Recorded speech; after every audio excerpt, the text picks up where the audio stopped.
Omkar शुगरच्या 14व्या unit म्हणजेच सहकार शिरोमणी वसंतराव काळे सहकारी साखर कारखान्याचा बॉयलर आणि मूळपूजन झालेलं आहे।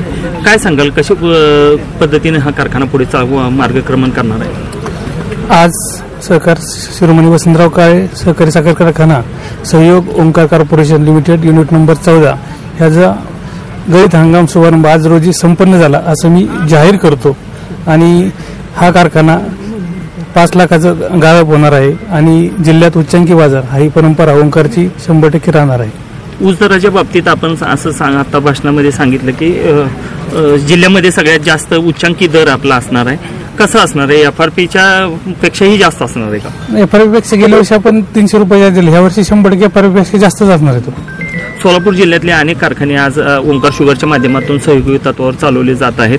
आणखी काही पुढे भविष्यात कारखान्याचं नियोजन आहे का? म्हणजे आणखी काही कारखाने आहेत का? सोलापूर जिल्ह्यात फक्त हाच सहयोगी तत्व आहे। आमचे जे 5 कारखाने ते स्वतःचे आहेत आमचे, हा फक्त एकच कारखाना सहयोगी तत्व आहे।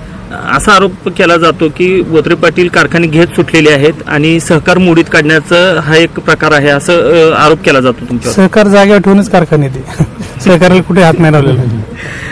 सहकार शिरोमणीच्या बाबतीत पण बरेच आरोप झाले, बरेच चर्चा झाली की सभासदांच्या म्हणजे नाखुश आहेत, सभासद विरोध करतायत, असं चर्चा झाली होती। ते राजकीय काही बोलणार नाही मी, पण 100% सहकार जागेवर राहून हा कारखाना जागेवर राहून 100% आम्ही फक्त चालवण्याचं काम करणार आहे। हा आपण कोलॅबोरेशन मध्ये हा कारखाना घेतलेला आहे। तर आमचं काम एवढंच आहे की तुमचा ऊस आणणे, तो ऊस गाळणे, त्याची साखर काढणे, त्या साखर काढल्यानंतर डिस्लरीतून उत्पादन काढणे, त्याचं शेतकऱ्यांचे पैसे देणे, कामगारांचे पैसे देणे आणि तुमचा कारखाना लवकरात लवकर कर्जमुक्त करणे, एवढंच आमचं काम आहे।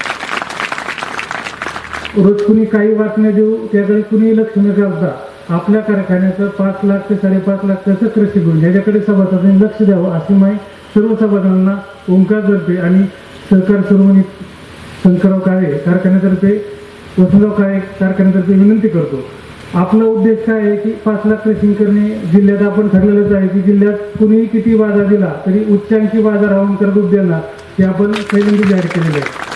त्यामुळे ज्यांना किती बाजार द्यायचा तेवढा देऊन द्या, आपण उच्चांकी त्यांना म्हणजे देणार। 15 दिवशी पेमेंट, एचएनटी वाहतूकदारांचे पेमेंट, कामगारांचे पगार, ह्यात कोणतीही अडचण आपल्याला येणार नाही। पैसे कुठून आले काय आले बऱ्याच लोकांना शंका आहे, म्हणजे आमच्याकडे पैसे कुठून आले काय झाले। एखाद्या मराठी माणसाकडे पैसे आले एवढी अडचण व्हायची काय कारण आहे तुम्हाला? रिलायन्सकडे लाखो कोटी ते कोणी विचारलं नाही कसे आले ते। बोत्रे पाटलाकडे पैसे आले म्हणजे एवढं काय अडचण कुणाला, म्हणजे इतकी अडचण आणि जास्त कल्याणरावचा कारखाना घेतल्यानंतर एवढी लोकांना अडचण आली म्हणजे मला विशेष वाटते। एवढंच मला सांगा की चांगली लोक आहे, हे जर चांगली नसते त्यांनी पण कारखाना चालवला असतं, पण कारखानदारी प्रामाणिक राहून किंवा सरळ चालून हा कारखाना चालत नाही, त्याला थोडं स्ट्रिक्ट राहावं लागतं। यांचा स्वभाव वेगळा आहे की सगळ्यांना खरं सांगतात, सगळ्यांना बरोबर घेऊन चालतात। तर कारखानदारी थोडंसं व्यावसायिक पद्धत आणावं लागेल आपल्याला। तर ऊस सगळ्यांनी रिकव्हरीचा आपल्या कारखान्याला घातला पाहिजे, थोडं थांबलं पाहिजे आणि 5 लाख गायब करणे ह्या सभासदांचं संचालक मंडळांचं नियोजन पाहिजे। आम्ही 100% तुम्हाला बाजार द्यायला कमी पडणार नाही, तुमचं ऊसाचं पेमेंट द्यायला कमी पडणार नाही। नियोजनाप्रमाणे तोडणी वाहतूक आमची चांगली आहे, सर्व गोष्टी आम्ही करणार आहेत। आणि लोक म्हणतात तुम्ही कारखाने घेत चाललात, कारखाने घेत चाललात। आम्ही कोणताही नवीन कारखाना उभा केला नाही साहेब महाराष्ट्रामध्ये, मी कोणताही नवीन कारखाना कधीही उभा केलेला नाही।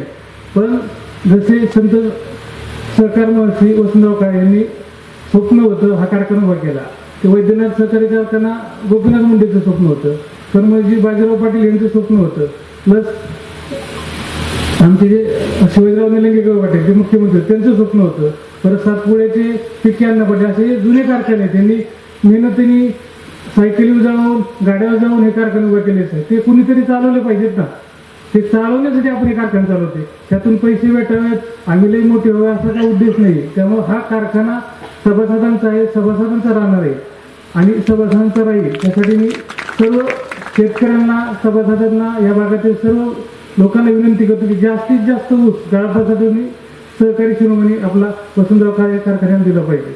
आणि तुमच्या वजनाचं तर आम्ही सगळ्या जग जाहीर किंवा पेपर आउट केलेलं आहे, तुम्ही कुठूनही वजन काटा करून आणा आणि आमच्या कारखान्यावर कोणत्याही शेतकऱ्याचं वजन मारलं जाणार नाही, पेमेंट ठेवलं जाणार नाही, फक्त विश्वास ठेवणे आणि आम्हाला ऊस जास्तीत जास्त घालणे हे आम्हाला तुम्ही सहकार्य करावं पैशाच्या बाबतीत आमच्याकडे आता अडचण काहीच नाही सर. आम्ही आता कल्याणरावांना सांगितलं किंवा अजितदादांनी पण तो उल्लेख केलेला आहे, देवेंद्रजींना पण ते सर्व माहिती आहे.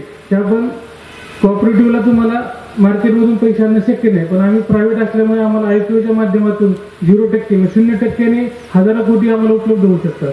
ते हजारो कोटी घेऊन आम्ही तुमचा कारखाना वसंतरावजी काळे सहकारी साखर कारखाना रील करण्याचा किंवा कर्जमुक्त करण्याचा 100% प्रयत्न करू. पण ते करत असताना सभासदांची काय जबाबदारी की त्यांचा ऊस तुम्ही आपल्या कारखान्याला घातला पाहिजे, नाहीतर टोळी नाही आली 2 दिवस राग येतो लोकांना, लगेच दुसऱ्या कारखान्यात टोळी बसवलं. असा राग न म्हणत 2-3 वर्ष तरी राग थोडासा बाजूला ठेवून शेजाराचा गेला तर तुमचा पण ऊस जाणार आहे, तरी थोडंसं नियोजन थोडं थांबलं पाहिजे आपल्या कारखान्यासाठी.